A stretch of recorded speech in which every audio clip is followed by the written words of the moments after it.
Welcome to JH. In this guide, I will demonstrate how to configure or update your status within ClickUp. To begin, log into your ClickUp workspace and navigate to your profile image situated in the top right-hand corner.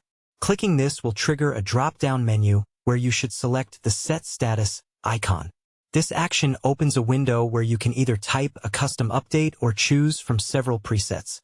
You have options like in a meeting for 1 hour, focusing for 4 hours, out sick for the day, or on vacation until the weekend.